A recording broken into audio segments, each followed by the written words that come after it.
Students केम छो बधा मजामां last session ने આપણે થોડાક આગળ વધારીએ લાસ્ટ સેશન ની ડિસ્કશન ને થોડીક આગળ વધારીએ ચાલો હવેની આજની જે ચર્ચા છે ખૂબ જ સારો સમ ખૂબ જ મસ્ત સમ જેની આપણે ચર્ચા કરવી છે એ છે સ્વાધ્યાયનો દાખલા નંબર 3.12 ઓકે ચલો તમારી પાસે ટેક્સ્ટ બુક હોય તો ટેક્સ્ટ બુક ખોલો તમને રકમ તમારી સ્ક્રીન ઉપર દેખાઈ જશે ચાલો જોજો આવો છે સમ આખો કોઈ એક દડાને 90 મીટરની ઊંચાઈ પરથી ફર્શ પર પડતો મૂકવામાં આવે છે 90 મીટરની ઊંચાઈ પરથી ફર્શ પર પડતો મૂકવામાં આવે છે ફર્શ એટલે ફ્લોર નીચેની જમીન ઉપરથી આપણે મૂકી દઈ 90 મીટરની હાઈટ એટલે કે ફ્લોર થી 90 મીટરની ઊંચાઈ એક બોલ રહેલો છે અને મૂકી દેવામાં આવે છે પડતો મૂકવામાં આવે છે ફર્શ સાથેના પ્રત્યેક સંઘાત દરમિયાન સંઘાત એટલે અથડામણ જેના વિશે ડિટેલમાં ડિસ્કશન ચેપ્ટર નંબર 6 માં આપણે કરવાના જ છીએ ત્યારે વધારે ડિટેલમાં ડિસ્કશન કરશું પણ અત્યારે જે છે એના ઉપર આપણે ચર્ચા કરીએ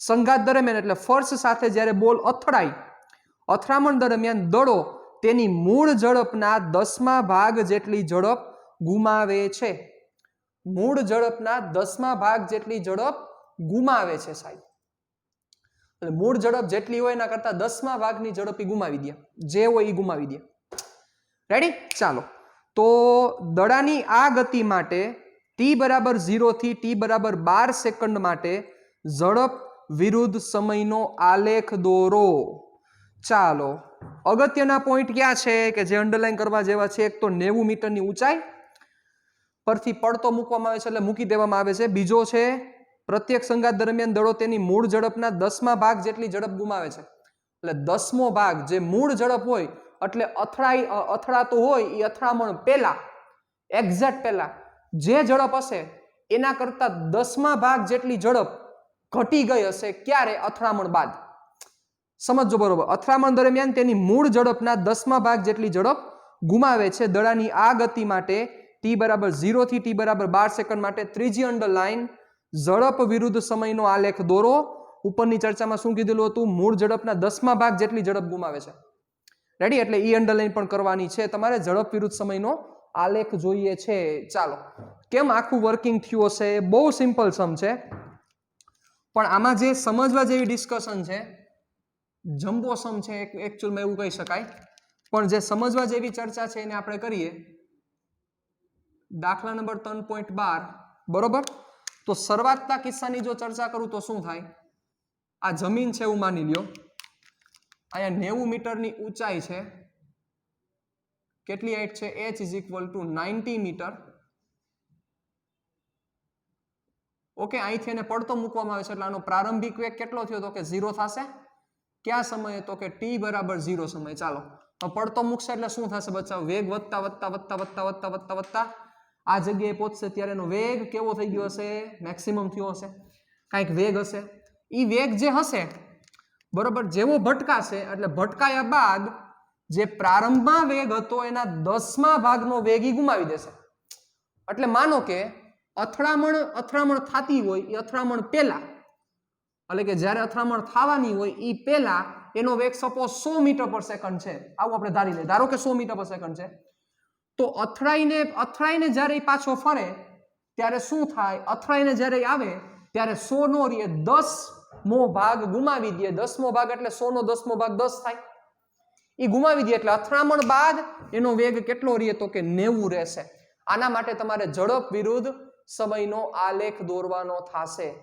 સાંભળજો બરોબર ઝડપ વિરુદ્ધ સમય છે વેગ વિરુદ્ધ સમય નથી શું નથી વેગ વિરુદ્ધ સમય નથી ખાસ વસ્તુ મગજમાં ક્લિયર કરીને રાખજો તો સિમ્પલ છે આપણને આવડે જ છે 0 એ મૂકશો તમે એટલે 0 સમયે ઝડપ 0 છે ઝડપ વધતા વધતા વધતા વધતા વધતા વધતા અહીંયા કંઈક થશે અહીંયા જે ઝડપ થશે એ અથડામણ બાદ 10મો ભાગ એ ગુમાવી દેશે 10મો ભાગ એટલે બીજા શબ્દોમાં 10% પણ કહી શકાય 10% એ ગુમાવી દેશે ગુમાવ્યા બાદ નો વેગ કેટલો થશે એ આપણને મળશે પણ એ ક્યારે મળી શકે સમજો બરોબર રીતે સમજો પહેલા તમારે શું કરવું પડશે તો કે આની ઝડપ વધતા વધતા વધતા વધતા જ્યારે અથડાય એ ક્ષણે એનો ઝડપ કેટલી છે એ ગોતવી પડે પછી એ ક્ષણેની ઝડપ કેટલી છે એ મળી જાય પછી તમારે શું કરવું પડે કારણ કે તમારે જે ડ્રો કરવાનો છે એ ગ્રાફ છે ઝડપ વિરુદ્ધ સમયનો ગ્રાફ છે એટલે અહીંયા ઝડપ વિરુદ્ધ સમય ચાલો તો હવે વિચારો, અહીંયા તમે શૂન્યથી સ્ટાર્ટ કરશો, હવે અહીંયા શું થતું જશે? એની ઝડપ વધતી વધતી વધતી વધતી, પણ અહીંયા કેટલી થાય? આ તમારે ગોતવી પડશે ને. મતલબ કે અથડાય પ્રથમ અથડામણ સમયે એનો પ્રારંભિક વેગ કેટલો હશે પેલા એ ગોતવો પડશે તમારે. એટલે અથડામણ થાય, જ્યારે અથડામણ થવાની છે એ ક્ષણ એનો વેગ કેટલો છે એ તમારે ગોતવો પડશે. પછી એ વેગ સપોઝ તમને 10 મળ્યો તો એ 10 ની સામે તમારે એનો કેટલો સમય લાગશે એ સમય પણ ગોતવો પડશે. મતલબ કે દડાને અહીંયા પહોંચવા માટે લાગતો સમયગાળો પણ જોશે. બીજી વસ્તુ શું જોશે? તો કે અહીંયા પહોંચે ત્યારે એનો વેગ કેટલો થશે એ પણ જોશે. તો એ આપણને આવડે જ છે સાહેબ, કારણ કે જેવો મૂકશો એટલે કેવી ગતિ થશે? અચળ પ્રવેગી ગતિ થવાની છે સાહેબ. કેવી ગતિ થવાની છે? અચળ પ્રવેગી. શું કામ? કારણ કે જી જેટલો પ્રવેગ નીચે તરફ છે, અચળ પ્રવેગી ગતિ છે, જી જેટલો પ્રવેગ છે, તો તમે ઇઝીલી આખે આખું વર્કિંગ કરી શકો છો. બહુ કોમન સેન્સની વાત છે. કઈ રીતે કરશું? ચાલો વિચારો, ધ્યાન દેજો અહીંયા. ચાલો ક્યાંથી સ્ટાર્ટ કરશું? ચાલો તો સૌથી પહેલા અહીંયા અથડાય, ચાલો અહીંયા અથડાય ત્યારે એનો વેગ કેટલો હશે તમારે વેગ જોઈએ છે. તો બચાવ, જો તમને ડાયરેક્ટ ફોર્મ્યુલા યાદ છે તો તમે ઇઝીલી કરી શકો, કારણ કે તમારી પાસે h છે, તમારી પાસે g છે, તો વેગ કેટલો થાય એનું ડાયરેક્ટ ફોર્મ્યુલા હતું. તમારે કેલ્સી તમારી સાથે રાખવું પડશે, કારણ કે અહીં કેલ્સીનું ખૂબ જ અગત્યનું કામ પડવાનું છે. બીજી વસ્તુ, આમાં g ની કિંમત કીધી નથી. જોવો, g નથી કીધા એટલે 9.8 લેવા પડશે કમ્પલસરી. જો કીધા હોત કે આટલા લ્યો તો ઈ જ લેત, કારણ કે એટલે જ કીધા હોય. 10 કીધા નથી એટલે આપણે કમ્પલસરી 9.8 g લઈને તમારે આખો સમ કરવો પડશે. ખાસ આ વસ્તુને મગજમાં ક્લિયર કરીને રાખવી પડશે. ચાલો તો પહેલા તમે કેલ્સી તમારા હાથમાં લઈ લ્યો. હવે યસ, હું તમને કહેતો હતો કે અથડાય એ પહેલા દડાનો વેગ કેટલો હશે, એટલે કે આ દડો જ્યારે અહીંયા પહોંચે, બોલ અહીંયા પહોંચી ગયો ત્યારે એનો વેગ કેટલો હશે તમારે વેગ ગોતવો પડશે ને. કેમ મળશે બચ્ચા? તો કે પ્રારંભિક વેગ 0 છે, હાઈટ છે, અંતિમ વેગ જોઈએ છે, સમય નથી આપેલો, કારણ કે અહીંથી અહીંયા માટેનો સમય તો આપણે ગોતવાનો છે. તો સમય વગરનું સૂત્ર કયું છે? Yes, v² - v02 = 2ax. જો એ તમને બચાવ ડાયરેક્ટ યાદ હોય તો મેં તમને શીખવાડેલું હતું કે ઈ ફોર્મ્યુલા v = √2gh થાય. યાદ કરો, ઉપરથી જ્યારે કોઈ પદાર્થને મૂકવામાં આવે, ઇલિસ્ટ્રેશન 3.4 ઉદાહરણ 3.4 કરાવ્યું ત્યારે જ મેં શીખવાડેલું હતું તમને. તો એ એપ્લાય કરો તો ડાયરેક્ટ તમારું કામ થઈ જાય, ઇઝીલી તમે ફાઇન્ડ કરી શકો. ચાલો તો શું થશે? પ્રથમ અથડામણ માટે ચાલો અથડામણ થાય તે પહેલા દડાની ઝડપ, હું ઝડપ જ લખીશ, એનું કારણ તમે સમજી ગયા છો, કારણ કે વેગની ચર્ચા નથી. 2gh યાદ કરો, આવું ફોર્મ્યુલા કીધું હતું, યાદ આવી ગયું? v02/2g એમાંથી આ આપણે કરેલો હતો કરતા, યાદ કરો. બધી વસ્તુ તમને શીખવાડેલી છે બચ્ચા. ચાલો જોજો, તો 2g, g ની કિંમત કેટલી થશે? 9.8 અને h ની કિંમત છે 90. ચાલો વેલ્યુ મૂકો એટલે આપણો આન્સર આવી જશે. ચાલો કેલ્સી લઈ લો બચ્ચા હાથમાં. ચાલો 2 × 9.8 × 90 એટલે કે 1764 થશે. 2 × 9.8 × 90 એટલે 1764 એનું વર્ગમૂળ, 1764 નું વર્ગમૂળ 42 કેટલું થશે? 42. 1764 નું વર્ગમૂળ થશે 42. એટલે આપણે અહીંયા પુટ કરી દઈએ 42 મીટર પર સેકન્ડ. કેટલું થશે? 42 મીટર પર સેકન્ડ. ચલો આપણે સાથે સાથે ગ્રાફ પણ દોરતા જશું. ચાલો સાથે, હવે ઈ ઓલું મળી ગયું, તમે સમજી ગયા, પણ સમય ગોતવો પડશે. એટલે દડાને જમીન પર પહોંચતા લાગતો સમય, ચાલો ખાસ વસ્તુ વ્યવસ્થિત રીતે કોન્સન્ટ્રેટ કરજો. દડાને જમીન પર પહોંચતા લાગતો સમય, જમીન પર પહોંચતા લાગતો સમય. બચાવ યાદ છે? આનું પણ ફોર્મ્યુલા હતું, જો તમને યાદ હોય તો. આનું પણ ફોર્મ્યુલા હતું, જો તમને યાદ હોય તો. ઉપરથી દડાને મૂકો તો દડો નીચે પહોંચે એના માટે લાગતા સમયનું સૂત્ર શું હતું? જો નથી યાદ તો ફરીથી એકવાર હું અહીંયા આપણે કરી નાખી એટલે કામ પૂરું થઈ જાય. જો તમારા આગળ પ્રારંભિક વેગ છે તો કે છે, બરોબર, અંતિમ વેગ છે તો કે છે, પ્રવેગ છે તો કે છે તો સમય મળી જાય આપણને. રેડી? પણ હવે મારે ઊંચાઈ ઉપરથી સૂત્ર મેળવવું છે કે જેથી આપણને ઈઝી પડે, એટલે હું ઊંચાઈ વાળું ફોર્મ્યુલા યુઝ કરું છું. ચાલો શું થશે? લાગતો સમય કરતા આપણે શબ્દ એવો વાપરીએ બચ્ચા, સમયગાળો, કારણ કે સમયગાળો છે. સમયગાળો t1 હોય તો, અથવા આપણે t જ લખી, ચાલો પછી t ડેશ કરી નાખશું. રેડી? સમયગાળો t હોય તો ફોર્મ્યુલા શું છે યાદ કરો બચ્ચા? Delta x is equal two v0t plus 1/2 a t square. ચાલો ડેલ્ટા x કેટલું થશે? 90. પણ કેવા 90? તો કે -90. v0 પ્રારંભિક વેગ 0 છે, 1/2 a ની કિંમત થશે -g ઇન્ટુ t સ્ક્વેર. ઉભા રહી. એક કામ કરીએ આપણે, ચાલો -h દર્શાવું છું, બરોબર? મારે ડાયરેક્ટ સૂત્ર લઈ આવવું છે. તમારે સૂત્ર યાદ રાખો તો તમને ડાયરેક્ટ કામ થઈ શકે. આ g છે. રેડી? આ નવડો નથી. ચાલો તો શું થશે? માઇનસ માઇનસ કેન્સલ, t ની કિંમત થાય √2h/g. તો આ સૂત્ર જો યાદ હોય તો તમને તમારા MCQsમાં ડાયરેક્ટ કામ પડે બચ્ચા. MCQsમાં ડાયરેક્ટ તમે ઊંચાઈ ઉપરથી મેળવી શકો. બાકી એ બધા ફોર્મ્યુલા આવ્યા છે અહીંથી જ, પણ આ ક્યારે કામ લાગે એ પણ સમજાવજો. ઉપરથી કોઈ પદાર્થને મૂક્યો હોય તો નીચે પહોંચતા કેટલો સમય લાગે, એ જ પછી ઊંધું બોલી શકાય ને. નીચેથી કોઈ પદાર્થને ઉપર ઘા કર્યો તો ઉપર પહોંચતા કેટલો સમય લાગે, પણ એમાં તમને શું ખબર હોવી જોઈએ? તમને એની ઊંચાઈ ખબર હોવી જોઈએ. જો એ ખબર હશે તો જ થઈ શકશે, બાકી ન થાય. ચાલો હવે t માં વેલ્યુ મૂકી દો એટલે આપણું કામ થઈ જાય. t બરાબર √2, h ની કિંમત છે 90, g ની કિંમત છે 9.8. ચાલો તો શું થશે? જોજો બરોબર રીતે. 2 ગુણ્યા 90 એટલે 180 થાય.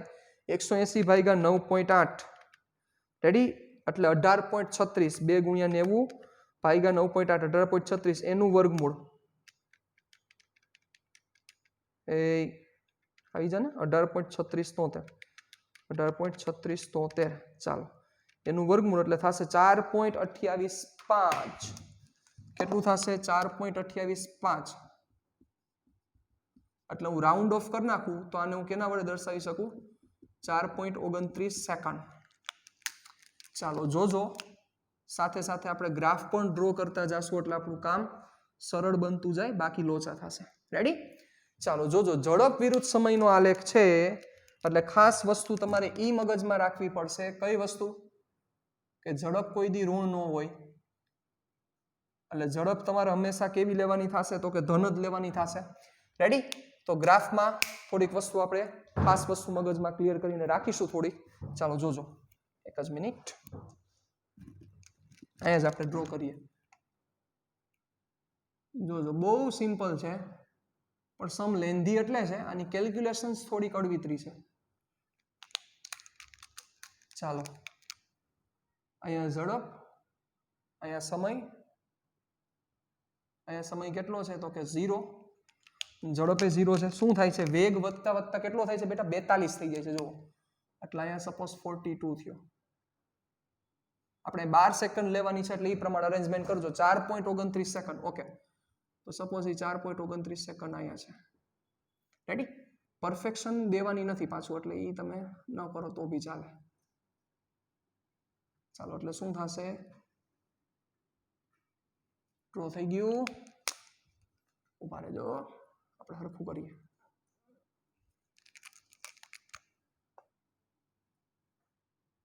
ચાલો તમારી પાસે તો મસ્ત સ્કેલ હશે, પરફેક્ટ ડ્રો કરજો. ચાલો આ થઈ ગયું, કારણ કે વધતું જ જાય છે અને ઓમે સાઈડ અચળ પ્રવેગી ગતિ છે એટલે ઝડપ વધતું જ જાય. જો વેગ કીધું હોત તો આ ઋણમાં આવત. શું કામ? નીચે તરફનો વેગ આપણે ઋણ લઈએ છીએ તો ગ્રાફ નીચે તરફ આવત. પણ આપણને ઝડપ કીધી છે એટલે ઋણ હોય તો આપણે તો કેવું લેવું પડે? પ્લસ લેવું પડે. સિમ્પલ છે. ચાલો હવે શું થાય છે? આ અથડાણો એટલે આ કયો સમય થયો? ક્યારની ચર્ચા છે? પ્રથમ અથડામણ અહીંયા થશે. કઈ અથડામણ? પ્રથમ અથડામણ. એટલે આ જે વેગ મળ્યો એ ક્યારે મળ્યો? પ્રથમ અથડામણ પહેલા. પ એમાં સમજી જજો. પ્રથમ અથડામણ પહેલા. ચાલો અથડામણ બાદ શું થાય છે? તો કે એ તમને ખબર જ છે 10% ગુમાવે છે એટલે આના 10મો ભાગ ગુમાવી દેશે. એટલે શું થશે? અથડામણ બાદ દડો કેટલો વેગ ગુમાવે છે? હા, દડો 10મા ભાગનો વેગ ગુમાવે છે. શું કામ? મને મન થયું એટલે લખ્યું છે, નહીં એમાં આપેલું જ છે એટલે લખેલું છે. તો અથડામણ બાદનો વેગ શું થાય?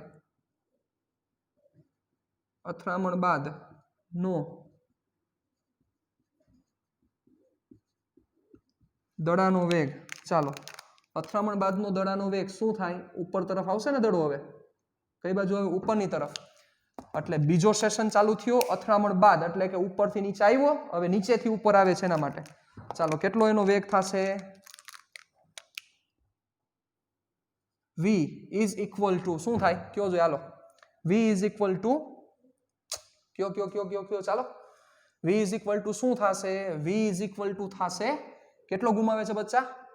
10મા ભાગનો ગુમાવે છે. એટલે આનો 10મો ભાગ કેટલો થાય? તો કે ભાગ્યા 10 કરી નાખો. 4.2 ગુમાવી દીધો, એટલે 42 માંથી 4.2 બાદ, એટલે v ઇઝ ઇક્વલ ટુ 42 માંથી 4.2 કાઢી નાખો એટલે 37.8 થવું જોઈએ. 42 માંથી 4.2 એટલે 37.8, એટલે નવો વેગ એનો કેટલો થશે? 37.8 મીટર પર સેકન્ડ. ક્યારે? અથડામણ બાદ. તો વિચારો, અથડામણ બાદ ની હવે હું ગતિની ચર્ચા કરું તો અથડામણ બાદ માટે આ જે વેગ છે, સમજો બરાબર મારી વાત, આ જે વેગ છે અથડામણ બાદ માટે, આ જે વેગ છે, હવે એ દડાનો કયો વેગ બની જાય? પ્રારંભિક વેગ બની જાય. તો એને હું v0 ડેશ વડે રિપ્રેઝન્ટ કરું છું. બને કે ન બને? v0 dash. કારણ કે જેવી અથડામણ થઈ, અથડામણ બાદ હવે આની ગતિ આમ થશે, એટલે હવેની ગતિ માટે પ્રારંભિક સ્થાન આ થયું ને, તો ત્યારે વેગ કેટલો થઈ ગયો? v0. એને v0 કહેવાય. એટલે v0 ડેશ આપ્યા. v0 શું કામ ન કીધો? કારણ કે એમાં v0 બરાબર મેં 0 લખેલો છે. તો આનો મતલબ શું થયો? કે જેવો અથડાશે એટલે એનો વેગ, એટલે કે એની ઝડપ 37.8 મીટર પર સેકન્ડ થઈ જશે. હતી કેટલી? 42.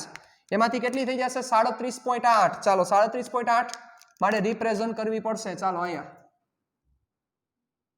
સપોઝ અહીંયા છે 37.8. ઝડપ કેમાં છે બચ્ચાઓ? મીટર પર સેકન્ડમાં. રેડી? Common sense. સમય કેમાં છે? તો કે સેકન્ડમાં. ચાલો, તો શું થશે? અથડાય, જેવો અથડાય એટલે એની ઝડપ સીધી થઈ જશે 37.8. એટલે ઉપરથી ગ્રાફ મારે નીચે ખેંચવો પડે. ચાલો, અહીંયા પહોંચો, 42 સુધી પહોંચો, તો સીધું 37.8 થઈ ગયું. ક્યાં સમયે? ક્યાં સમયગાળાએ? યસ. એટલે આ જે આવ્યું એ કયું આવ્યું? આ જે ઝડપ આવી કઈ આવી? પ્રથમ અથડામણ બાદ. સમજી ગયા તમે? એટલે પ્રથમ અ અને બ, બ એટલે પ્રથમ અથડામણ બાદ કેટલો થઈ ગયો? 37.8. હવે આનું વર્કિંગ કેમ થશે? કયો જોઈ. અહીંથી આ ભાઈ ઉપર જશે, વેગ 0 થશે, વળી પાછો ભાઈ નીચે આવશે, પાછો એની વેગ શું થતો જશે? વધતો જશે. એટલે અહીંથી ઉપર જાય એટલે 37.8 થી ઉપર જશે, એટલે ઘટતા ઘટતા ઘટતા ઘટતા 0, પાછો વધતા વધતા વધતા વધતા પાછો કેટલો થઈ જાય? 37.8 જ થાય. જ્યારે બીજી વાર ભટકાવાનું હોય ત્યારે યાદ કરો, જેટલા વેગથી ઉપર થ્રો કર્યો એટલા વેગથી જ પાછો નીચે આવે, જે પાછો હાથમાં આવે. યાદ કરો, બધું સમજાવેલું છે. અહીંથી ઘા કર્યો 20 મીટર પર સેકન્ડ, તો વળી પાછો હાથમાં આવે ત્યારે 20 મીટર પર સેકન્ડ જ હોય, પણ નીચે તરફ હશે ને ઝડપ છે, તો ઝડપ તો ધન જ લેવાની થશે તમારે. તો હવે એનો મિનિંગ તમે સમજ્યા કે અહીંથી એનો ગ્રાફ કેવો થશે? ઝડપ ઘટતા ઘટતા ઘટતા ઘટતા 0 થશે. પણ 0 કયા સમયે થશે એ ગોતવું પડશે ને મારે. તો 0 કયા સમયે થાય એના માટે શું કરવું પડે? વિચારો તો.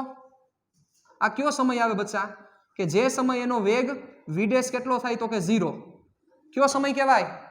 કયો સમય કહેવાય? મહત્તમ ઊંચાઈએ પહોંચતા લાગતો સમય. સૂત્ર યાદ કરો, ભણાવી દીધું છે સાહેબ. આ મહત્તમ ઊંચાઈએ પહોંચતા લાગતા સમયનું સૂત્ર શું થાય? શું થાય? v0 ના છેદમાં g થાય. યાદ કરો, મહત્તમ ઊંચાઈએ, એવું ન કહેતા 4.29 જ થાય. શું કામ ન થાય? તમે સમજી ગયા? કારણ કે ભટકાય એટલે એનો વેગ છે એ 10મા ભાગનો ઘટી જાય છે. બરોબર? એના કારણોસર. ચાલો, મહત્તમ ઊંચાઈએ પહોંચતા લાગતો સમય t ડેશ હોય તો, અથવા સમયગાળો લખો તો બી પ્રશ્ન નથી. સૂત્ર યાદ કરો, બધું ભણાવેલું છે બચ્ચાઓ મેં. t dash is equal two v0 dash ના છેદમાં g. v0 ડેશ શું થશે? 37.8 ના છેદમાં 9.8. ચાલો, લઈ લ્યો કેલ્સી પાછું. 37.8 ના છેદમાં 9.8. 37.8 ભાગ્યા 9.8 કેટલા થશે? 3. 85.7 એટલે 3.857 એટલે 3.86 સેકન્ડ ટી ડેશ એટલે એનો મતલબ શું થશે કે 3.86 સેકન્ડ બાદ એનો વેગ છે એટલે કે એની ઝડપ છે 0 થશે એટલે અહીંથી તમારે કેટલી ગણવાની પાછી 3.86 સેકન્ડ ઓકે એટલે આ સમયગાળો હતો હવે અહીંથી 3.86 એડ કરો ચાલો તો ક્યાં થશે 3.86 એટલે તમારે પાછું કેલ્સી હાથમાં લેવું પડશે વિચારજો બરોબર રીતે ચાલો એટલે 4.29 સાંભળજો બરોબર નો સમજાણું તો ફરીથી જોજો અહીંથી શું થશે એની ઝડપ ઘટતા 0 થશે થાય ને 0 પણ હવે સમય જોઈને કયા સમયે થાય તો તમે એમ ન કહેતા 3.86 તો સમયગાળો છે એટલે 4.29 પછી 3.86 આવે 4.29 પછી ને 3.86 સેકન્ડ એનો વેગ એટલે કે એની ઝડપ છે 0 થશે તો 4.29 પ્લસ 3.86 કેટલી થઈ 8.15 થઈ કેટલી થઈ 8.15 એટલે 8.15 સપોઝ અહીંયા છે સાહેબ ત્યારે એની ઝડપ શું થાય છે 0 અને ગ્રાફ કમ્પલસરી મારે આવો ડ્રો કરવો પડશે એ ભાઈ સીધો હાલ રેડી ચાલો એટલે અહીંયા શું થયું અહીંયા અથડાણો નહીં હજી ટોપ મોસ્ટ પોઈન્ટ ઉપર પહોંચ્યો છે વળી પાછો અહીંથી એને નીચે આવવા માટે કેટલો સમય લાગશે કેટલો સમય લાગે આટલો જ સમય લાગે 3.86 એટલે મહત્તમ ઊંચાઈથી વળી પાછા ફર્સ્ટ પર પહોંચવા માટે લાગતો સમય 3.86 જો યાદ કરો જેટલો સમય ઉપર જાય એટલા માટે એટલો જ સમય નીચે આવવા માટે થાય એટલે વળી પાછી અહીંથી 3.86 સેકન્ડ એડ કરો 3.86 સેકન્ડ એડ કરો વળી પાછી એટલે 8.15 પ્લસ 3.86 12.01 એટલે વળી પાછી 3.86 સેકન્ડ જાશે ત્યારે આ ભાઈની ઝડપ શું થઈ ગઈ છે કારણ કે અહીંયાની ઝડપ 0 છે પછી વધતા પાછી ઝડપ કેટલી થઈ ગઈ હોય 3.86 સેકન્ડ બાદ બીજી 3.86 સેકન્ડ બાદ વળી પાછી એની ઝડપ કેટલી થઈ ગઈ હોય 37.8 જ થઈ હોય પણ કઈ બાજુ હોય નીચેની તરફ હોય સાહેબ આના કારણોસર બીજી 3.86 સેકન્ડ આપો એટલે આટલો જ પાછો સમયગાળો મારે દેવો પડશે એટલે 3.86 મેં આપ્યા એટલે ઈ સમય થાય છે 12.01 ઈ 12 સેકન્ડે વળી પાછી એની ઝડપ કેટલી થઈ હશે 37.8 થાય કે નહીં કેટલી થાય ઝડપ એની 37.8 એટલે આ સમયે પ્રથમ અથડામણ બાદ અહીંયા ક્યાં પહોંચ્યો ઈ ભાઈ આ કઈ જગ્યાએ છે તો કે મહત્તમ ઊંચાઈ આ ક્યાં પહોંચ્યો બીજી અથડામણ પહેલા એનો વેગ આટલો થયો 12.01 સેકન્ડ તો તમારે 12 સેકન્ડ સુધીની ચર્ચા કરવાની હતી તો અહીંયા તમારું કામ પૂરું થઈ ગયું it's very easy to understand આ તમારો ગ્રાફ થયો આખો હજી જો તમારે કરવું હોય બીજી અથડામણ બાદ વેગ કેટલો થાય તો ગ્રાફને કરી શકાય ચાલો જોજો દ્વિતીય અથડામણ બાદ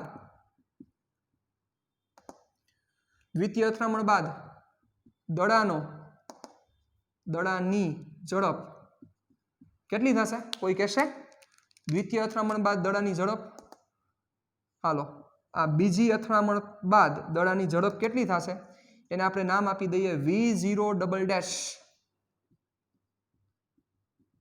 ચાલો તો પાછી 10% ઘટશે 10મો ભાગ ઘટશે તો 10મો ભાગ શું આ 42 નો 10મો ભાગ ઘટશે ના બચાવ 42 નો 10મો ભાગ નો ઘટે હોય એનો 10મો ભાગ એટલે જ્યારે બીજી અથડામણી કરવા પહોંચ્યો તો ત્યારે એનો પ્રારંભિક વેગ કેટલો હતો તો કે 37.8 બીજી અથડામણ કરવા જ્યારે પહોંચે છે ત્યારે એની ઝડપ હતી 37.8 તો આનો 10મો ભાગ ઘટે 10મો ભાગ એટલે ભાગ્યા 10 કરી નાખો એટલે 37.8 માઇનસ 3.78 37.8 માઇનસ 3.78 એટલે કરો તો શું થશે ચલો જોવો 37.8 માઇનસ 3.78 એટલે થશે 34.02 કેટલા થશે 34.02 મીટર પર સેકન્ડ એટલે શું થશે 34.02 તરત થઈ જાય છે એટલે 34 ક્યાં આવશે જો આ 37 છે આ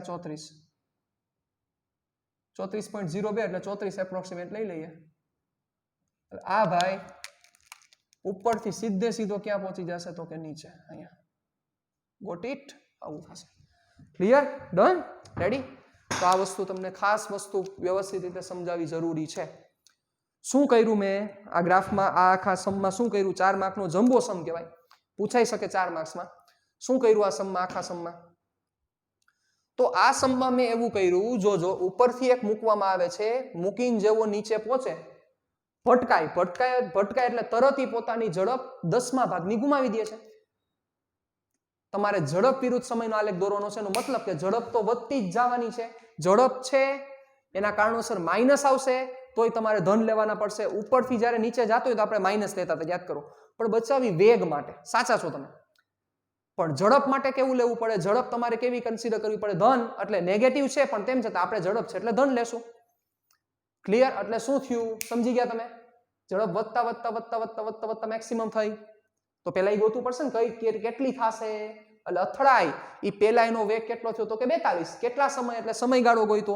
સમયનું નવું સૂત્ર અથવા ઓલરેડી કરાવી દીધું હોય તો એ સૂત્ર તમને પરફેક્ટ યાદ હોવું જરૂરી છે, તો આ કામ થાય, બાકી ન થાય. પરફેક્શનથી આખી બધી વસ્તુ ખ્યાલ હોવી જરૂરી છે. પછી શું થયું તો કે 10% ગુમાવ્યું. એટલે 10મો ભાગ એટલે 10%. 10મો ભાગ ગુમાવી દીધો એટલે આનો 10મો ભાગ કયો થાય? 4.2 ભાગ્યા 10. એ ગુમાવ્યા એટલે 42 માંથી 4.2 બાદ કરી આવી ગયો. પછી કર્યું. તો આ રીતે આખો સમ તમારે હેન્ડલ કરવો પડે. પણ બચાવ જોવો, સાંભળો, આની જ જગ્યાએ તમને એવું પ્રશ્ન પૂછ્યો હતો કે વેગ વિરુદ્ધ સમયનો આલેખ દોરો, તો શું કરત તમે? વેગ વિરુદ્ધ સમયનો આલેખ, વેગ વિરુદ્ધ સમયના આલેખની જો ચર્ચા થઈ હોત તો શું કરત તમે? કયો જોઈ? કહેશે કોઈ? ચાલો, કેટલાક લોકો સમજી ગયા છે. વેગ વિરુદ્ધ સમય. ચાલો, સ્ટાર્ટિંગમાં વેગ 0 હતો તો કે હતો. સાંભળજો બરોબર રીતે. હવે શું થશે? વેગ વધતો જશે પણ કઈ બાજુ વધે છે? ઉપરથી નીચે આવે છે એટલે ઋણ લેવો પડશે કમ્પલસરી. એટલે કેટલા લેવા પડશે? -42. ચાલો, કેટલી સેકન્ડે થયું હતું? 4.29 સેકન્ડે.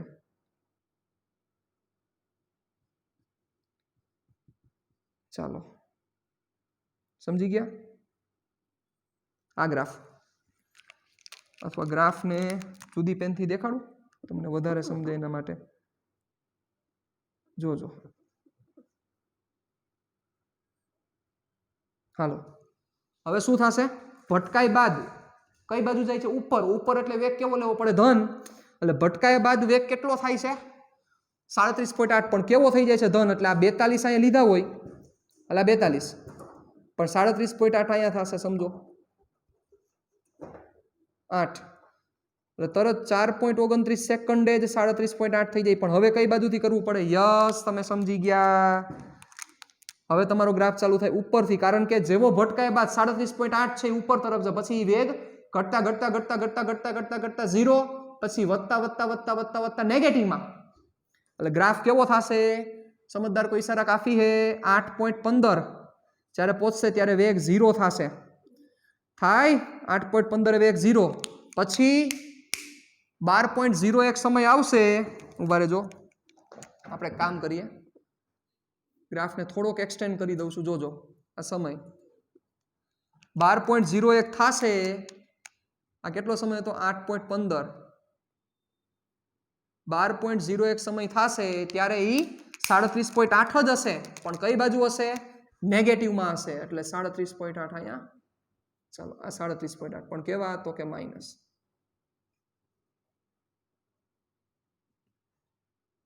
Got it? ચાલો, હવે શું થશે? ભટકાયા બાદ વળી પાછો કેટલો ગુમાવશે?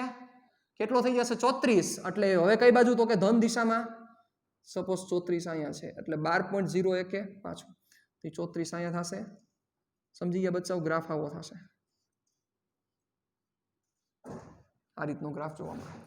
અને આ જો એકચ્યુઅલમાં ઉપર તરફ હોત તો આખો ગ્રાફ આવડો થાત ને બચ્ચા. આ કલ્પના શક્તિની આ લાઈન દોરેલી છે તો જો આ ઘટતું જાય. તો આ વસ્તુ જોવા મળે જો વેગ વિરુદ્ધ સમય હોય. પણ વેગ વિરુદ્ધ સમયની જગ્યાએ ઝડપ વિરુદ્ધ સમય છે તો સિમ્પલ છે. ઝડપ છે તો નેગેટિવ છે તો પોઝિટિવ કરી નાખવું પડે. એટલે આખો ઉપર આવી ગયો, બીજું કાંઈ ફેર નથી પડ્યો. તો આ વસ્તુ સૂચવે છે. Got it? ડન? તો 4 માર્કનો ખૂબ જ અગત્યનો સમ કે જે આપણે કર્યો અને એમાં ઝડપ વિરુદ્ધ સમયનો ગ્રાફ અને સાથે સાથે વેગ વિરુદ્ધ સમય પણ આપણે પૂરું કરી નાખ્યું. રેડી? ચાલો વધીએ આગળ. હવે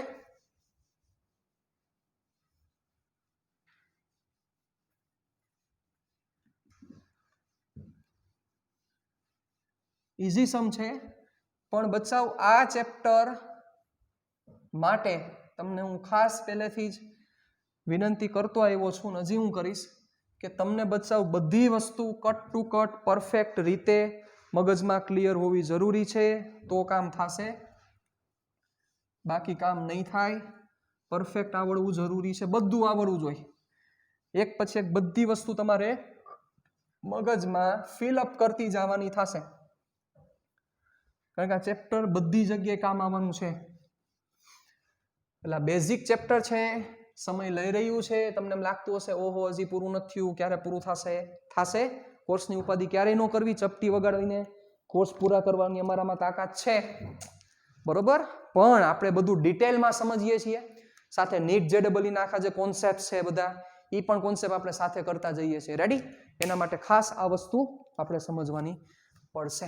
રાઈટ? ચાલો, તો હવેનો જે પ્રશ્ન જે તમારી સામે હું રજૂ કરવાનો છું, ખૂબ જ અગત્યનો પ્રશ્ન છે, ખૂબ જ અગત્યનો પ્રશ્ન છે, જે છે 3.6, ઉદાહરણ નંબર 3.6, ગેલેલિયોનો એકી અંકનો નિયમ. સાહેબ નીટમાં 2 થી 3 વાર પૂછાઈ ગયેલો આ પ્રશ્ન છે, ગેલેલિયોનો એકી અંકનો નિયમ. રેડી? ચાલો વાંચજો બરોબર રીતે. સ્થિર સ્થિતિમાંથી મુક્ત પતન પામતા પદાર્થ દ્વારા સમાન સમયગાળામાં કપાયેલ અંતરો એકબીજાના એવા ગુણોત્તરમાં હશે જે ગુણોત્તર 1 થી શરૂ થતી એકી સંખ્યા માટે હોય, એટલે કે 1:3:5:7 તેમ સાબિત કરો.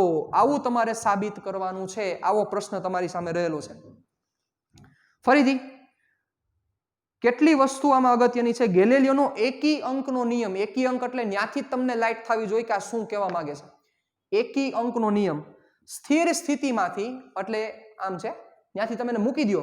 મુક્ત પતન પામતા પદાર્થ દ્વારા, જે મુક્ત પતન પામે છે પદાર્થ દ્વારા, જરૂરી નથી મુક્ત પતન જ પામતો હોવો જોઈએ, પણ એવું બોલી શકાય કે સ્થિર સ્થિતિમાંથી અચળ પ્રવેગી ગતિ કરતા, પણ કન્ડિશન એપ્લાય સ્થિર સ્થિતિમાંથી જ આ ચર્ચા છે. સ્થિર સ્થિતિમાંથી અચળ પ્રવેગી ગતિ કરતા એટલે કે મુક્ત પતન પામતા પદાર્થ દ્વારા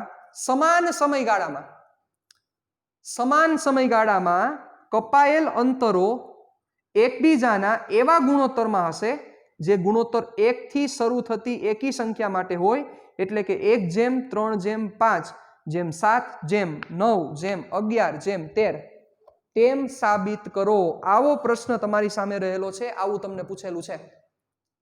ચાલો, આપણું ઉદાહરણ છે ઉદાહરણ નંબર 3.6. ખૂબ જ સારું ઉદાહરણ, અને ઘણી બધી વાર સાહેબ JEE માં ઇવન આમાંથી પ્રશ્ન પૂછાયેલા છે, એટલે ખાસ આ વસ્તુ ધ્યાન રાખજો. ઉદાહરણ 3.6 જેની આપણે ચર્ચા કરવાની છે સાહેબ, જોજો બરોબર રીતે. ગેલેલિયોના એકી અંક માટેના જે નિયમો છે એ પેલા 3 કન્ડિશન છે, એ 3 કન્ડિશન હોય તો જ આ વસ્તુ લાગુ પડશે. ગેલેલિયો સાહેબ બહુ મહાન સાયન્ટિસ્ટ કે જે વ્યક્તિએ આ જે નિયમો ગોઈતા એના માટે એને જેલ પણ મળી હતી સાહેબ, એવો આ મહાન સાયન્ટિસ્ટ છે ગેલેલિયો. એની આત્મકથા વાંચી હોય તો ખબર હોય, મેં વાંચેલી છે, બરોબર. આ બધા નિયમો ગોતવા પાછળ એ કેથોલિક ચર્ચ નો આખો એ માણસ હતો. આખું કેથોલિક ચર્ચ એટલે પાદરીઓ આપણે કહીએ ને, એ ધર્મનો એક પ્રકારનું રૂઢિ હતી. એ કેથોલિક ચર્ચના જે બધા વ્યક્તિઓ હતા એ એમ કહેતા હતા કે ગેલેલિયો કે છે એ બધા નિયમ ખોટા છે. વધારે ડિટેલમાં હું ડિસ્કશન કરીશ પણ 5મા ચેપ્ટરમાં. પણ એવો મહાન સાયન્ટિસ્ટ કે જેને એ બધાની અગેન્સ્ટમાં રહીને સાહેબ, બધાની અગેન્સ્ટમાં રહીને એને કર્યું, એના માટે એને જેલ પણ ભોગવવી પડી. એના જે બધી બુક્સ છે, બરોબર, dialogue on the system, 2 chief system એવું આખું એક એનું નામ છે, બરોબર. એ આખી બુકમાં એને બહુ સારી ડિસ્કશન કરી. એનામાં એ બુક ઉપર બેન પણ લાગ્યો, એ સમયે બેન હતો એ બુક ઉપર, અને એને જેલ આપી. પછી કોર્ટમાં એ વ્યક્તિને ઘૂંટણીએ ભરે ઊભો રાખવામાં આવ્યો, ને એવું કીધું કે આ બધું હું અત્યારે જે બોલું છું એ ખોટું છે, જે એકચ્યુઅલમાં સાચું હતું, કરવું પડ્યું. એવા સાયન્ટિસ્ટોએ, એટલે કહેવાનો મતલબ એ છે કે આવા સાયન્ટિસ્ટોએ આપણી પાછળ આખા બલિદાન દીધા છે, મતલબ કે આટલું એનું ડેવલપમેન્ટ આખું કરેલું છે, અને જેના લીધે આપણે બધી વસ્તુ ભોગવી રહ્યા છીએ. તેને આપણે નાનકડી સલામ દેવી પડશે. ચાલો, તો ગેલેલિયોનો એકી અંકનો નિયમ હજી ડિટેલમાં હું કહીશ તમને 5મા ચેપ્ટરમાં એકી અંકનો નિયમ.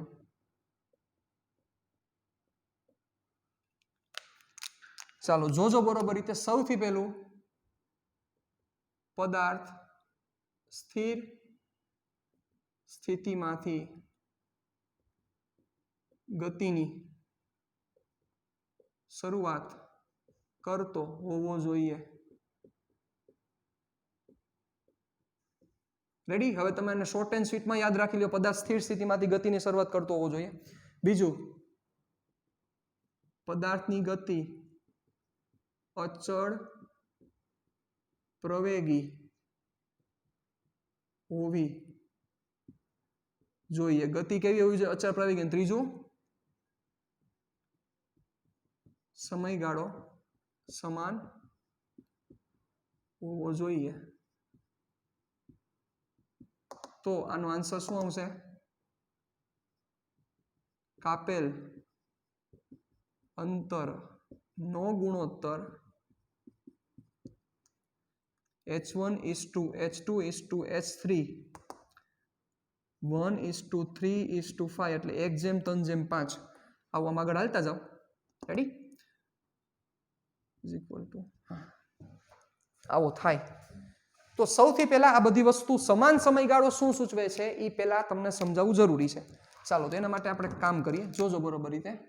આખી મારે ડિસ્કશન તમને સમજાવી છે. ચાલો જોજો. આ સપોઝ ફ્લોર છે.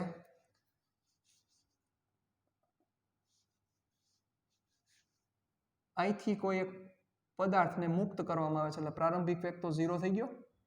કયા સમયની વાત છે? t=0 સમયની વાત છે. મુક્ત કરવામાં આવે છે. તો સમયગાળો સમાન હોવો જોઈએ. એટલે સપોઝ આપણે 5-5 સેકન્ડના ઇન્ટરવલની ચર્ચા કરીએ છીએ. 5-5 સેકન્ડના ઇન્ટરવલ. રેડી? ચાલો. તો આ સમજાવવા શું માંગે છે ને પહેલા ઈ તમને સમજાવવું જરૂરી છે. આ પ્રશ્ન શું કહેવા માંગે છે કે સમાન સમયગાળામાં કપાયેલ અંતર નો ગુણોત્તર આ થાય. સમાન સમયગાળાનો મતલબ શું થયો સમજજો બરોબર. આ એવું કહેવા માંગે છે, સપોઝ તમે 5 સેકન્ડ લીધી એટલે 0 સેકન્ડ થી ચાલુ કર્યું તો 5 સેકન્ડ ભાઈ ક્યાં પહોંચ્યો? સપોઝ અહીંયા પહોંચ્યો. t=5 second. રેડી? કઈ બાજુ વેગ હશે? તો કે નીચેની તરફ. ચાલો જોજો બરોબર. વળી પાછો તમે એને એટલે 5 સેકન્ડમાં કપાયેલું અંતર કેટલું થાય? તમે સમજી ગયા. 0 અહીંયા હતો. 5 સેકન્ડમાં કપાયેલું અંતર આ થયું, એને કહી દે આપણે h1. ચાલો હવે આ સમયગાળો કેટલાનો થયો? 5 સેકન્ડ. તો વળી પાછી બીજી 5 સેકન્ડ આપો એટલે 5 થી 10. સમજો બરોબર રીતે. 5 થી 10 ત્યારે એને કપાયેલું અંતર t=10 સેકન્ડ. બરોબર? એટલે આ સમયગાળો 10 સેકન્ડ. સપોઝ અહીંયા પહોંચ્યો ત્યારે એનો જે સમયગાળો છે સમયગાળો પાછી 5 સેકન્ડ પણ કપાયેલું અંતર h2. વળી પાછીની 5 સેકન્ડ આપો. વળી પાછી પછીની તમે 5 સેકન્ડ આપો તો પછીની 5 સેકન્ડમાં કપાયેલું અંતર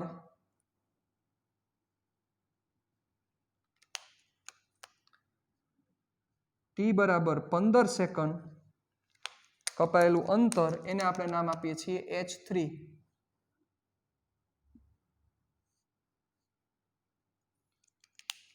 રેડી? તમને એવું દેખાતું હશે કે મેં નાનું રાખ્યું છે, અહીંયા મોટું કર્યું, એના કરતા મોટું કર્યું છે. પેલા કોઈ ઈ સમજીને મને કહેશે અહીંયા ડેલ્ટા ટી કેટલો છે? Delta T 5 second. અહીંયા ડેલ્ટા ટી કેટલો છે? 5. આ એક એક્ઝામ્પલ લીધું છે બટા, બીજું કાંઈ નથી. અહીંયા ડેલ્ટા ટી મેં લીધો છે પાછો 5. ઓકે ચાલો. અને હજી સરસ રીતે સમજવા માટે, કારણ કે પછી તો હું વ્યાપક સ્વરૂપમાં વહી જઈશ એટલે આને હું આવું લખું છું 2x5. અને હું લખ્યું છું 3x5. ઓકે? તો જોવો એવું કહેવા માંગે છે કે પ્રથમ 5 સેકન્ડમાં જે કપાયેલું અંતર છે એ h1.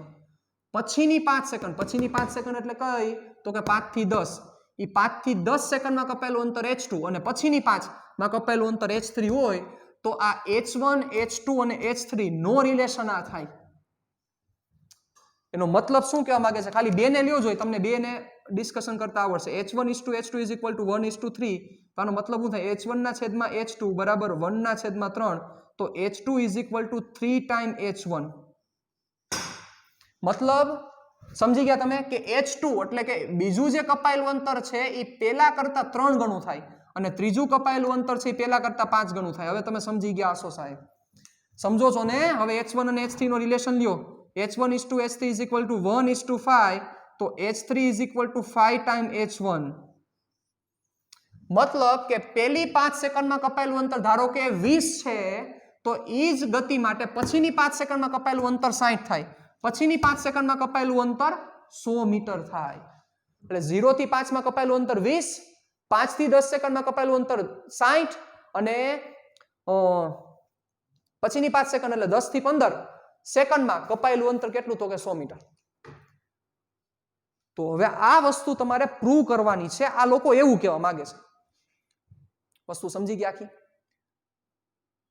આ વસ્તુ સમજવાની છે અને એ સમજવા જેવી પણ વાત છે તમે વિચારો તમે ઊભા છો આમ મસ્ત રીતે આમ તમારી ગાડી સ્થિર છે હવે તમે અહીંથી ગતિ કરવાનું ચાલુ કરો છો શું થાય છે તમારો વેગ અચળ પ્રવેગી ગતિ છે તમારો વેગ વધતા વધતા વધતા 5 સેકન્ડ થઈ તો પેલી 5 સેકન્ડમાં કપાયેલું અંતર હોય બચે એના કરતા પછીની 5 માં કપાયેલું અંતર વધારે જોઈએ શું કામ પેલી 5 માં તો પ્રારંભિક વેગ તમારો 0 હતો પછીની 5 માં એની પાસે ઓલરેડી વેગ છે અને એ વેગ પાછો વધતો જાય છે એટલે કપાયેલું અંતર વધારે જ થાય અને પછીની 5 માં તો આના કરતા પણ વેગ અહીંયા વધારે છે તો કપાયેલું અંતર વધારે જ થાય આ વસ્તુ આપણે પ્રૂવ કરવાની છે એવું આ સમજાવવા માંગે છે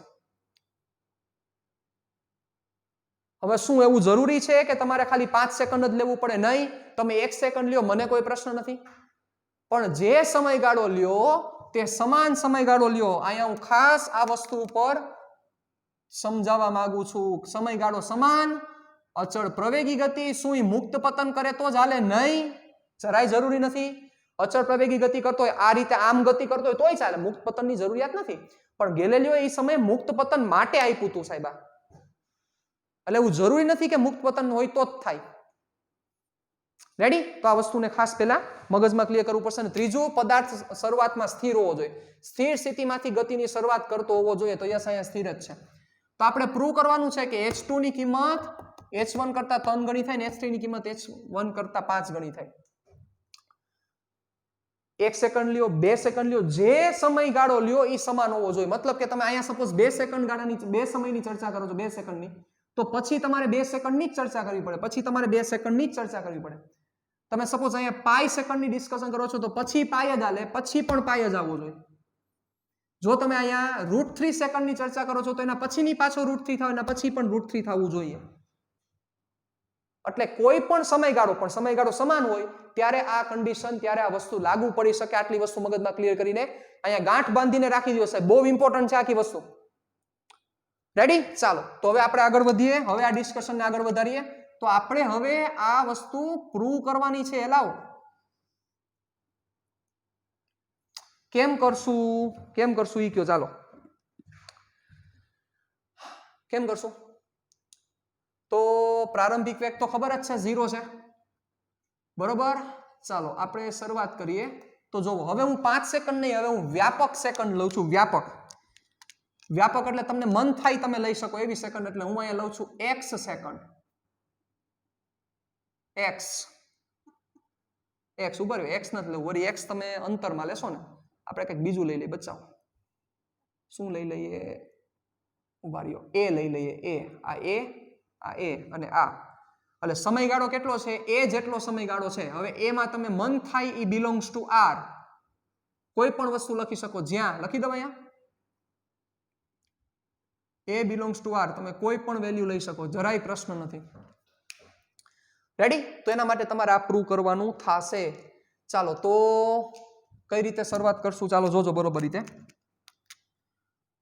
2 થી 3 વસ્તુ આવી જશે ને એટલે તમે પરફેક્ટ ક્લિયર થઈ જશો ચાલો જોજો સૌથી પહેલા સમય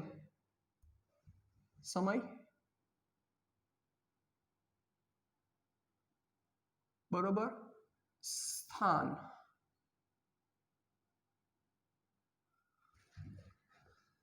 પછી ઓકે, એનું સ્થાન ક્યાં થશે? ઉભા રહેજો, સમય છે ને એના પછી આપણે લઈ લઈએ સમયગાળો, પછી લઈ લઈએ સ્થાન, અને પછી લઈ લઈએ સ્થાનાંતર. સ્થાનાંતરનો મતલબ તમે સમજી ગયા, કાપેલું અંતર.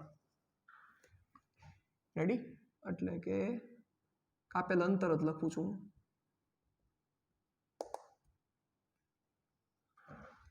ક્લિયર? ડન? ચાલો, વધારે તમને આખો આઈડિયા આવશે. પણ કયું સૂત્ર ઉપરથી જવું પડશે બેટા? પ્રારંભિક વેગ 0 છે અને સમય અને ડિસ્ટન્સ વાળું ફોર્મ્યુલા છે. અંતિમ વેગ વગરનું સૂત્ર એક જ છે, અચળ પ્રવેગી ગતિનું સમીકરણ. પૂરું કરી નાખજો. Delta x is equal two v0t plus 1/2 at². પ્રારંભિક સ્થાનમાં x બરાબર 0 લઈ લેશું આપણે, કારણ કે આમાં આવું થાય ને, x માઇનસ x0. v0 તો 0 જ છે, હાફ at².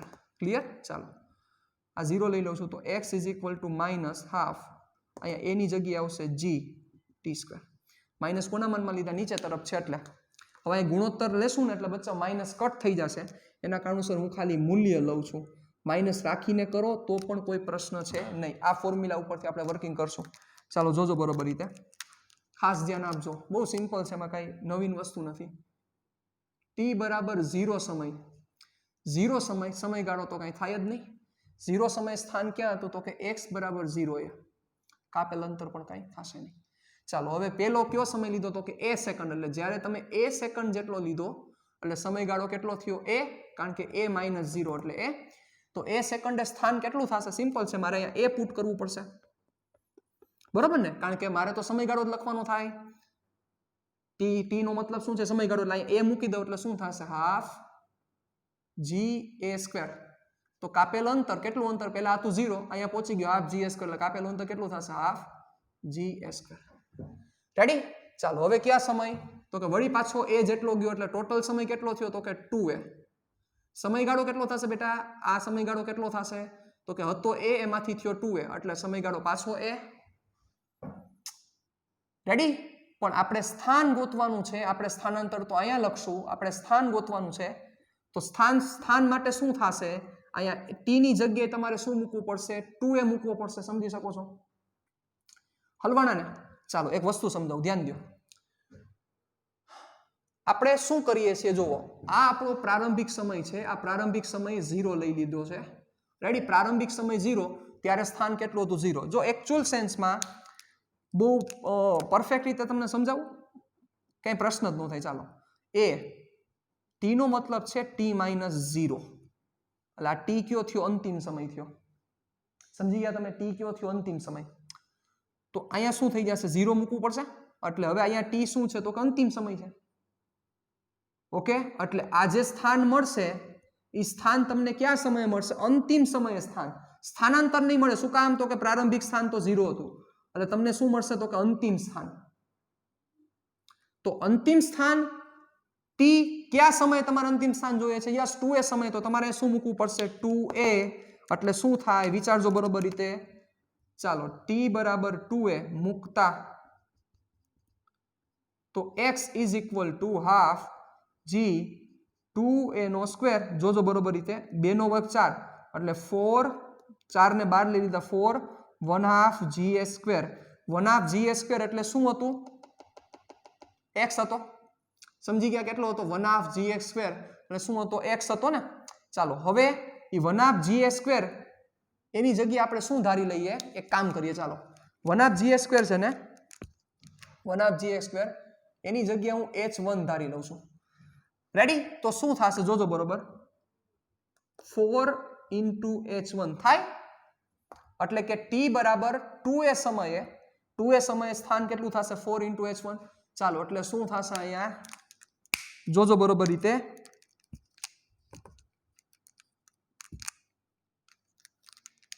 4 × 1/2 g_a². એટલે 1/2 g_a². હવે સ્થાનાંતર કેટલું થયું? પછીના a જેટલા સમયગાળામાં? આ પેલો 0 થી a સમયગાળો, આ પછીનો 0 a થી 2a સમયગાળો. સમયગાળો એ જ છે. a સમયગાળામાં સ્થાનાંતર, કેટલું થશે? 4 × 1/2 g_a². કરો સ્થાનાંતર કેટલું થાય 4 × 1/2 GA² - 1/2 GA², 3 × 1/2 GA², બાદબાકી કરવાની છે ભાઈ 3 × 1/2 GA² એટલે 3 × 1/2 GA². ચાલો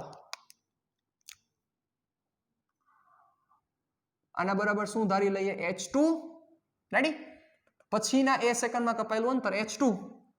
ચાલો જોજો બરોબર રીતે વળી પાછો a જેટલો સમયગાળો લ્યો એટલે હવે કયો સમય આવશે તો કે 3a જેટલો સમય 3a સમય પાછો સમયગાળો તો a જ થશે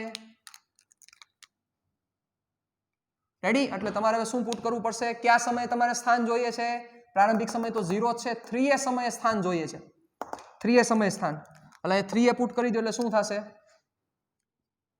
t = 3a મૂકતા તો x = 3 નો વર્ગ સમજી ગયા 9 × 1/2 GA² એટલે શું થશે જોજો બરોબર રીતે 9 × 1/2 GA² કરેલું સ્થાનાંતર કેટલું થશે બોલો 9 માંથી 4 એટલે 5 × 1/2 GA² અને એને આપણે દર્શાવી દઈએ h3 વડે h1 h2 h3 કામ પૂરું સમજા આખી વસ્તુ શું મેં કર્યું તમને આખી વસ્તુ સમજાણી કે નો સમજા જો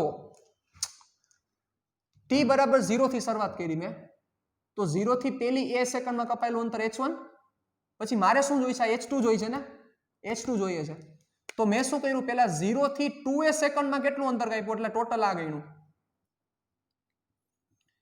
0 થી 2a સેકન્ડમાં કપાયેલું અંતર કેટલું થયું 4 × 1/2 GA².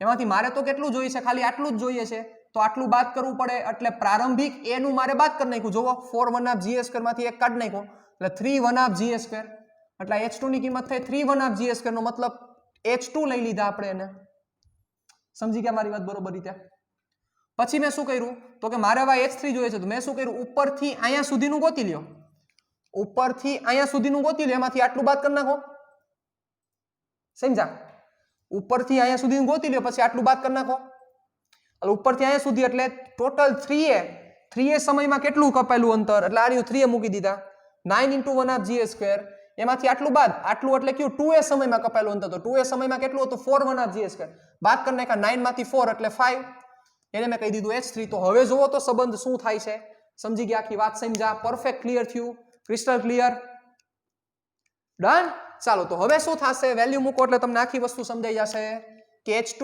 h1 h2 અને h3 વચ્ચેનો રિલેશન શું થાય જોવો જોઈએ h2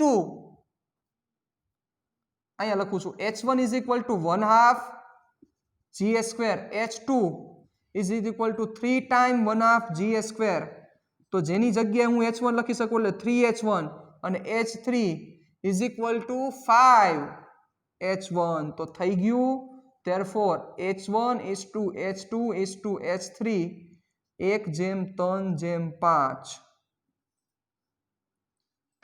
કે જે ગેલેલિયોનો એકી અંકનો નિયમ છે સાહેબ તમને પરફેક્ટ ખ્યાલ હોવો જરૂરી છે હજી તમે a લેત એટલે કે હવે મારે કયું જોઈએ છે તો કે નીચેનું તો મારે 0 થી 4a સુધી ગોતી નાખો પછી 3a જેટલું બાદ કરી નાખો એટલે નીચેનું મળી જાય એટલે અહીં તમે શું મૂકત 4a મૂકત અહીંયા શું આવત ચાલો ઉભા હજી આપણે એક એક્સટેન્ડ કરી નાખી એક વસ્તુ હજી એક્સટેન્ડ કરી દો એટલે તમને પરફેક્ટ ખ્યાલ આવી જાય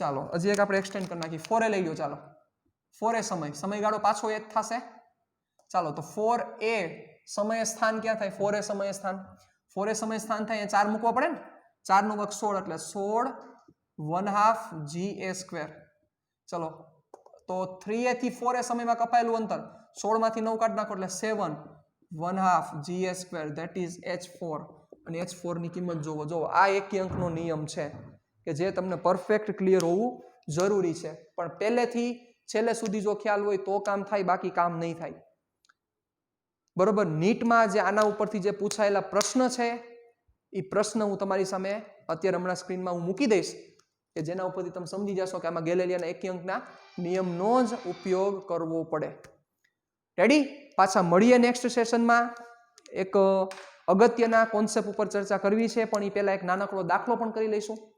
પણ આજે જે કરાવેલું છે બહુ જ ઇમ્પોર્ટન્ટ છે, બધું પરફેક્ટ ક્લિયર કરી નાખજો. મળીએ નેક્સ્ટ સેશનમાં. ટાટા બાય બાય, સિયા, ફિર મિલેંગે ચલતે ચલતે.